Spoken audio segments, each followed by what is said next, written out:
नमस्कार, live cities की night bulletin दिन भर बिहार में आपका स्वागत है। खबरों की शुरुआत करेंगे, लेकिन उससे पहले एक नजर डालते हैं आज की सुर्खियों पर। विपक्षी सदस्यों ने हाथों में उठाया कुर्सी, स्पीकर बोले नाम नोट करे, कार्रवाई होगी।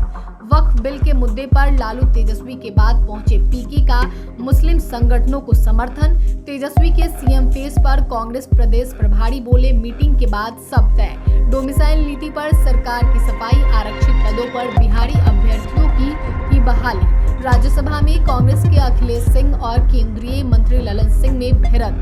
नीतीश कुमार को चाणक्य कहते हैं सभी नेता, बोले आनंद मोहन। बेगूसराय में शराब बेचने से मना करने पर ग्रामीणों से मारपीट। मधेपुरा में अपराधियों ने स्कूल जा रहे शिक्षक को मारी गोली। मुजफ्फरपुर में बेकाबू स्कूल बस पलटी, कई छात्र घायल। रामनवमी पर पटना पुलिस एक्शन में, हुड़दंग करने पर होगा एक्शन। अब खबरें विस्तार से।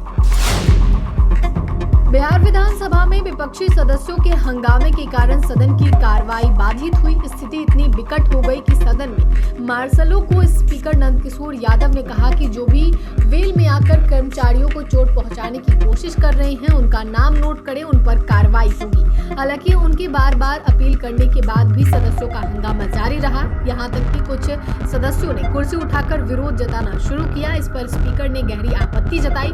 संसदीय कार्य मंत्री विजय कुमार चौधरी जब सदन में बोल रहे थे तब कुछ सदस्यों ने कुर्सी उठा ली। मार्शल चारों ओर से विजय चौधरी के आसपास दिखे।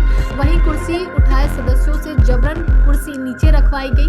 विपक्षी सदस्यों ने वक्फ बोर्ड विधेयक के मुद्दे पर विधानसभा में भारी हंगामा किया।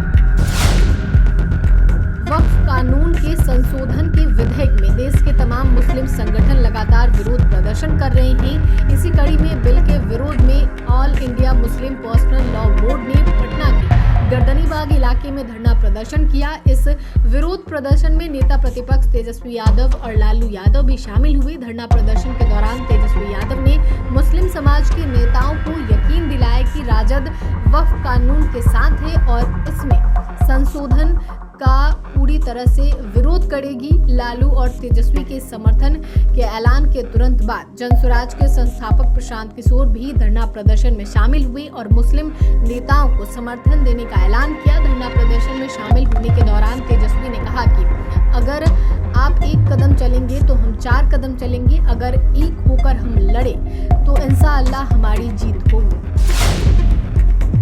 बिहार विधानसभा चुनाव से पहले महागठबंधन में तेजस्वी के सीएम फेस को लेकर कांग्रेस में ही अंदरूनी कलह दिखने लगी है।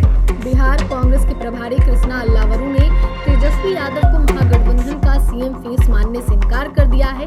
वहीं कांग्रेस के पूर्व प्रदेश अध्यक्ष अखिलेश सिंह का कहना है कि सीएम फेस तेजस्वी ही होंगे, इसमें कहीं से कोई कंफ्यूजन नहीं है। अखिलेश सिंह ने कहा कि पार्टी स्तर पर तरह तरह की बातें होती है। आलाकमान का स्पष्ट फैसला है कि बिहार में चुनाव गठबंधन में लड़ा जाएगा। वहीं दिल्ली में हुई मीटिंग के बाद अल्लावरू पटना पहुंचे। उन्होंने कहा कि दिल्ली में बिहार के सभी नेताओं के साथ चर्चा हुई है। आगे की रणनीति में कांग्रेस पार्टी ने फैसला लिया है कि बिहार में सभी कांग्रेसियों के साथ मिलकर काम करेंगे।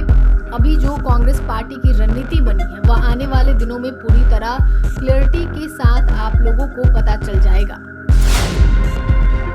बिहार में विधानसभा चुनाव से पहले सरकारी नौकरियों की अस्थायी अभ्यर्थियों आरक्षण यानी डोमिसाइल नीति की मांग जोर पकड़ रही है। विधानसभा के बजट सत्र में विपक्षी सदस्य डोमिसाइल नीति लागू करने की मांग कर रहे हैं। इस बीच नीतीश सरकार ने इस मुद्दे पर सफाई दी है। मंत्री विजय चौधरी ने बुधवार को स्पष्ट किया कि फिलहाल सरकार की डोमिसाइल नीति लाने की कोई योजना नहीं है, लेकिन विभिन्न भर्तियों में जो आरक्षित पद हैं उनमें सिर्फ बिहार के अभ्यर्थियों को ही नियुक्ति दी जा रही है। अन्य अनारक्षित पदों पर ही दूसरे राज्य के अभ्यर्थियों को मौका मिल रहा है। सीपीआई माले के विधायक संदीप सौरभ ने कहा कि बिहार में युवाओं के लिए नौकरियों के अवसर को सुरक्षित रखने के लिए डोमिसाइल नीति लागू करें। उन्होंने झारखंड, पश्चिम बंगाल, ओडिशा, उत्तर प्रदेश, मध्य प्रदेश, हरियाणा, हिमाचल प्रदेश, महाराष्ट्र और तमिलनाडु का उदाहरण देते हुए कहा कि बिहार में भी इन राज्यों के तर्ज पर स्थानीय नौकरियों में प्रदेश के युवाओं को आरक्षण मिलना चाहिए।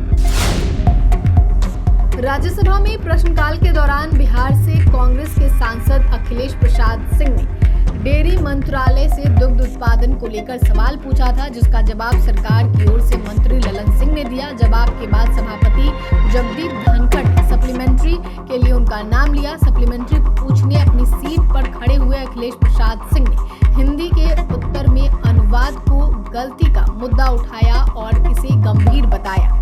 इस पर मंत्री ने कहा कि आप मंत्री रहे हैं तो ये भी जानते होंगे कि भारत सरकार में हिंदी अनुवाद गूगल से होते हैं। अखिलेश प्रसाद सिंह ने अंग्रेजी के उत्तर का उल्लेख करते हुए कहा कि आउटलेट और यूटिलाइजेशन को हिंदी के उत्तर में व्यय लिखा हुआ है, जिसके कारण तथ्यात्मक त्रुटि हुई है। उन्होंने आगे कहा कि अंग्रेजी के उत्तर में जो पहली 2 लाइनें हैं वो हिंदी के उत्तर में गायब हैं। मुझे हैरानी है कि मंत्री जी खुद भी हिंदी भाषी राज्य से आते हैं और पढ़े लिखे व्यक्ति हैं। अखिलेश प्रसाद ने आगे कहा कि आपका मंत्रालय संसदीय प्रश्न को लेकर ऐसी गंभीर लापरवाही बरत रहा है। हम लोग भी मंत्री रहे हैं।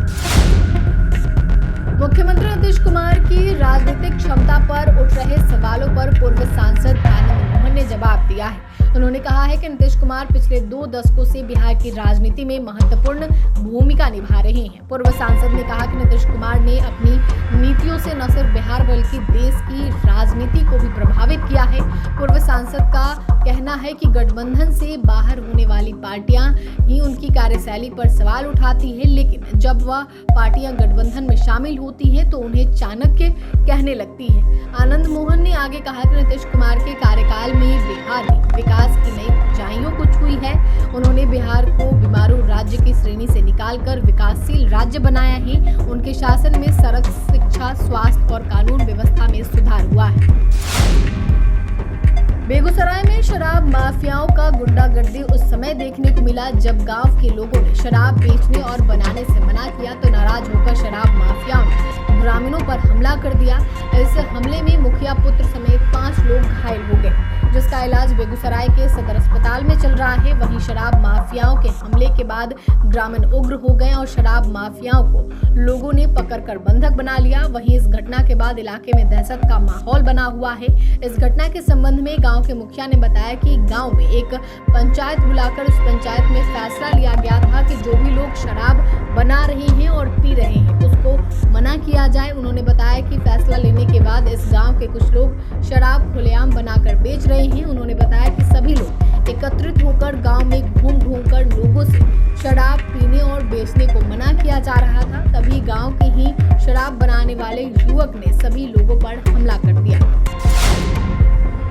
मधेपुरा में दिन दहाड़े बेखौफ अपराधियों ने स्कूल जा रहे शिक्षक को गोली मार दी। दरअसल मामला जिले के ग्वालपाड़ा थाना क्षेत्र का है, जहां अपराधियों ने स्कूल जा रहे एक शिक्षक को गोली मार दी। गोली लगने से गंभीर रूप से घायल शिक्षक को आनन फानन में स्थिति गंभीर देखते हुए उन्हें IGIMS पटना रेफर कर दिया गया। घटना के संबंध में घायल शिक्षक के पिता ने बताया कि उनके 26 वर्षीय पुत्र मणिकांत कुमार उन्हें स्कूल छोड़कर खुद वो अपने स्कूल उदय किशुनगंज के नया नगर जा रहे थे। इसी दौरान बदमाशों ने गोली मार दी। वहीं इस मामले को लेकर उदय किशुनगंज SDPO अविनाश कुमार ने बताया कि अपराधियों के धरपकड़ हेतु सघन अभियान चल रहा है। बहुत जल्द अपराधियों की गिरफ्तारी कर ली जाएगी।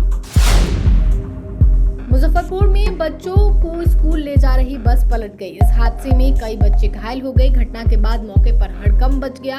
सूचना मिलते ही पुलिस घटनास्थल पर पहुंची और घायल बच्चों को अस्पताल भेजा गया। यह घटना मुजफ्फरपुर जिले के मोतीपुर थाना क्षेत्र के नड़ियार नवादा मन के पास NH 27 पर हुई। जानकारी के अनुसार सुबह एक निजी स्कूल बस 35 बच्चों को उनके घर से लेकर स्कूल जा रही थी, तभी अनियंत्रित होकर पलट गई। इस घटना में कई बच्चे घायल हो गए, जिससे मौके पर अफरा तफरी मच गई। पुलिस मामले की जांच कर रही है। रामनवमी को लेकर राजधानी पटना में तैयारियां शुरू हो गई है। शहर में सुरक्षा के कड़े इंतजाम किए गए हैं। पटना जिला प्रशासन की ओर से रामनवमी के दिन निकलने वाली झांकियों की तैयारियां देखी जा रही हैं। इसको लेकर प्रशासन के द्वारा महावीर मंदिर सहित मुख्य जगहों पर बैरिकेडिंग की जा रही है। रामनवमी के दिन राम मंदिर में भक्तों का प्रवेश कतारबद्ध होकर होगा। भक्तों के दर्शन के लिए विशेष व्यवस्था की गई है। साथ साथ ही भक्तों के लिए पीने के लिए पेयजल और अन्य सुविधाएं भी दी जाएगी। रामनवमी पर शहर में 47 भव्य झांकियां निकाली जाएंगी। सभी झांकियों का स्वागत डाक बंगला चौराहा पर होगा। वहीं भीड़ को देखते हुए सदर एसडीओ की अध्यक्षता में 4 सदस्यीय टीम बनाई गई है, जो सुरक्षा व्यवस्था पर कड़ी नजर रखेंगे। असामाजिक तत्वों पर कड़ी नजर रखने के लिए सीसीटीवी कैमरों और वीडियोग्राफी के जरिए निगरानी की जाएगी। किसी भी प्रकार की अफवाह फैलाने वालों के खिलाफ त्वरित और सख्त कार्रवाई की जाएगी।